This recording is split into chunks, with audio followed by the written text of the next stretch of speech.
Hello guys, important article writing की series में आज हम स्टार्ट करेंगे एक बहुत ही महत्वपूर्ण आर्टिकल राइटिंग जो करंट टॉपिक है। और करंट टॉपिक एग्जाम में आजकल बहुत पूछे जा रहे हैं। पिछले कुछ टाइम से देख रहे हैं कि एक या दो टॉपिक ऐसे दे देते हैं जो करंट सिचुएशन से जुड़ा होता है। तो इसको इग्नोर ना करें, तैयार करें इसको। मास्टरमाइंड क्वेश्चन बैंक से लिया गया है, क्लास 12th यूपी बोर्ड के स्टूडेंट्स के लिए है। बहुत ही महत्वपूर्ण होने वाला ये लेक्चर। चलिए स्टार्ट करते हैं। The third world war a threat to mankind. तीसरा world war a threat to mankind. और ये क्या है? एक संकट है किसके लिए? मानवता के लिए, धमकी है मानवता के लिए, क्योंकि थर्ड वर्ल्ड वार की आशंका जताई सी जाती रहती है। आए दिन न्यूज चैनल पर आप देखते रहते हैं। तो अपने विचार इसमें, पॉइंट ऑफ व्यू देना है इसमें। चलिए देखते हैं। The specter of a third world war looms ominously over the global landscape. Specter का मतलब होता है आशंका। तीसरे वर्ल्ड वार की आशंका लूम्स ominously एक अशुभ रूप से मंडरा रही है ओवर द ग्लोबल लैंडस्केप। आपके जो हमारी वैश्विक भूमि है, लैंडस्केप है, इस पर मंडरा रही है। Posing a grave threat to mankind. और ये थोप रही है, बढ़ती जा रही है, हावी होती जा रही है। अ ग्रेव थ्रेट क्या है? ये एक गंभीर थ्रेट है, एक गंभीर धमकी है। टू मैनकाइंड्स मानवता पर, वेरी एग्जिस्टेंस मानवता के प्रत्येक अस्तित्व पर, मानवता का जो अस्तित्व है, ठीक है, उस पर। इन एन एरा, एक ऐसा युग, मार्क्ड बाई जियोपॉलिटिकल टेंशंस, जो चिन्हित है किसके द्वारा? भू राजनीतिक टेंशंस के द्वारा, जिस पर भू राजनीतिक टेंशंस बहुत हैं। न्यूक्लियर प्रोलिफरनेशन, और जो न्यूक्लियर प्रसार है, जो न्यूक्लियर फैलता जा रहा है, जो परमाणु प्रसार फैलता जा रहा है। एंड टेक्नोलॉजिकल एडवांसमेंट, और तकनीकी रूप से बहुत ज़्यादा एडवांस होना। The possibility of large scale conflict, ये संभावनाएं जताता है। किसकी संभावना जताता है? कि एक लार्ज स्केल कॉन्फ्लिक्ट, एक बड़े पैमाने पर संघर्ष होगा। विद कैटास्ट्रॉफिक कंसिक्वेंसी, जिसके विनाशकारी परिणाम होंगे। कैटास्ट्रॉफिक का मतलब होता है विनाशकारी, जिसके विनाशकारी परिणाम होंगे। इज मोर प्लॉजिबल, और ये बहुत ज़्यादा मुमकिन है ऐसा हो जाना। देन एवर बिफोर, पहले की अपेक्षा। पहले हो गया है। तो पहले लोग कितने थे? शांत स्वभाव के होते थे, इतनी टेक्नोलॉजी एडवांस नहीं थी। लेकिन उससे ज़्यादा चांसेस अब हो गए हैं, अब ये ज़्यादा मुमकिन हो गया है कि ऐसा हो सकता है, क्योंकि बहुत एडवांस टेक्नोलॉजी है। तो जब जितनी ज़्यादा एडवांस टेक्नोलॉजी होगी तो परिणाम भी उतने ही कैसे होंगे? कैटास्ट्रॉफिक होंगे, विनाशकारी होंगे। The devastation wrought by previous world war, जो विनाश है wrought by previous world war, जो लिखा गया कब? पिछले वर्ल्ड वार, जो पिछले वर्ल्ड वार्स निकल गए उसके द्वारा। Serves as a chilling reminder, तो वो हमें याद दिला देता है, किसकी? डरावनी यादें देता है। ऑफ ह्यूमन कॉस्ट, किसकी डरावनी यादें? मानव के जीवन की डरावनी यादों को याद दिलाता है वो। सच कॉन्फ्लिक्ट, इस तरीके के संघर्ष जो होते हैं वो।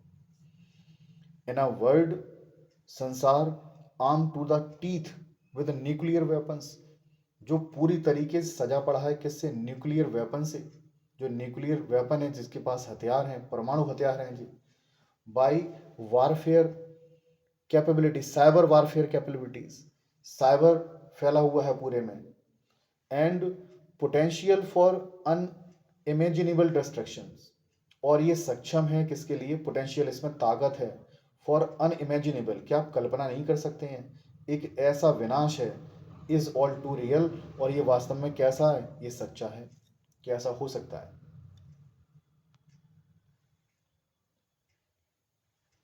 More over, the interconnectedness of the modern world, इससे भी अधिक, जो interconnectedness of the modern world, आधुनिक संसार का पारस्परिक संबंध होना। Means that a global conflict, means क्या हुआ? कि एक ग्लोबल कॉन्फ्लिक्ट, एक वैश्विक संघर्ष है, would have far reaching repercussions, would have far reaching, जिसके दूरगामी नतीजे होंगे। रिपरकशंस मीन्स क्या होता है? नतीजे, और फार रीचिंग मीन्स होता है दूरगामी, जिसके दूरगामी नतीजे होंगे।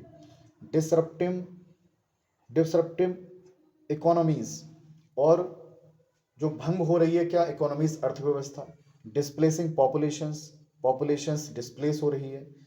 टू एक्सरबेटिंग और भी एक्सरबेटिंग ह्यूमैनिटेरियन क्राइसिस, और जो मानवीय संकट है वो कैसा होता जा रहा है, एक्सरबेटिंग होता जा रहा है और ज़्यादा बदतर होता जा रहा है। एक्सरबेटिंग मीन्स होता है गहरा हो जाना या और ज़्यादा बदतर हो जाना। तो मॉडर्न वर्ल्ड ऐसा होता जा रहा है भाई, ग्लोबल कॉन्फ्लिक्ट है, ठीक है, फार रीचिंग रिपरकशंस, दूरगामी जो परिणाम होंगे वो कैसे होंगे कि आपकी अर्थव्यवस्था चरमरा जाएगी, पॉपुलेशन डिस्प्लेस हो जाएगी। To avoid the horrors of a third world war, टाल देना, अवॉइड का मीन्स होता है टालना, the horrors of a third world war, तीसरे विश्व युद्ध की हॉरर को, डर को क्या कर देना, टाल देना। ग्लोबल लीडर्स मस्ट प्रायोरिटाइज, तो जो हमारे ग्लोबल लीडर्स हैं मस्ट प्रायोरिटाइज, उन्हें क्या करना चाहिए, प्राथमिकता देनी चाहिए अगर टालना चाहते हैं वो। तो यानी तीसरे वर्ल्ड वार को टालना चाहते हैं तो हमारे जो ग्लोबल लीडर्स हैं, वर्ल्ड लेवल के जो लीडर्स हैं, उन्हें प्राथमिकता देनी चाहिए किसको, डिप्लोमेसी को प्राथमिकता देनी चाहिए कि डिप्लोमेसी होनी चाहिए, प्रजातांत्रिकता होनी चाहिए, कॉपरेशन, सहयोग होना चाहिए, एंड कॉन्फ्लिक्ट रिजोल्यूशंस, और जो भी संघर्ष हो रहे हैं उसका तुरंत हल निकाला जाए, ऐसा होना चाहिए तो टाल सकते हैं हम। ओनली थ्रू डायलॉग्स, केवल डायलॉग के माध्यम से, म्यूचुअल रिस्पेक्ट, एक दूसरे का सम्मान करने के, पारस्परिक सम्मान के माध्यम से, and the commitment to peace, और हम ठाल लें किसके लिए, कि शांति को ठाल लें कि हम शांति फैलाएंगे। To peace can mankind hope, तो ये मानवता को उम्मीद दिलाता है किसके लिए, to navigate the turbulent water of 21st century, 21वीं शताब्दी का जो अशांत पानी है, जो उफनता जा रहा है, फैलता जा रहा है, उसको क्या कर सकते हैं हम, रोक सकते हैं, without descending into the Abyss, इसमें बिना उतरे हुए, Abyss of another global conflict, मतलब जो दूसरा ग्लोबल कॉन्फ्लिक्ट होगा, जो वैश्विक संघर्ष होगा दूसरा, उसके गर्त में, एबेस का मतलब होता है गर्त में, तो इसके गर्त में जाए बिना हम क्या कर सकते हैं, इसे शांत कर सकते हैं, बच सकते हैं, किसके माध्यम से, डायलॉग के माध्यम से, म्यूचुअल रिस्पेक्ट के माध्यम से, और कमिटमेंट के माध्यम से। वो भी कमिटमेंट कैसा, कि शांति के लिए कमिटमेंट करें कि हम क्या करेंगे, शांति फैलाएंगे। ऐसा नहीं कि एक ने कहा है उसका तुरंत परिणाम देंगे उसका, तो ऐसे बात नहीं बनेगी सिर्फ शांति फैलाने से ही। क्यों, युद्ध चाहे छोटे स्तर का हो चाहे बड़े स्तर का हो, विनाशकारी ही होता है, विनाश उसमें दोनों का ही होता है, बस अंतर इतना होता है कि किसी का विनाश कम होता है और किसी का विनाश ज़्यादा होता है, लेकिन लॉस दोनों तरफ से ही होता है। ऐसा नहीं है कि हमारा लॉस नहीं होगा, दूसरे का ही लॉस होगा, क्योंकि परमाणु संपन्न आज सब कोई है, सारे देश हैं, हर कोई सक्षम है। तो बहुत इंपॉर्टेंट टॉपिक था ये, इंटरेस्टिंग टॉपिक था, the third world war, the threat to mankind, important topic है, तैयार करेंगे इसे। 10 मार्क्स आपको प्रोवाइड करा सकता है ये आर्टिकल राइटिंग, और जो आगे की इंपॉर्टेंट आर्टिकल राइटिंग है उनको मैं कवर कराता रहूँगा। चैनल से जुड़े रहें। Thank you very much.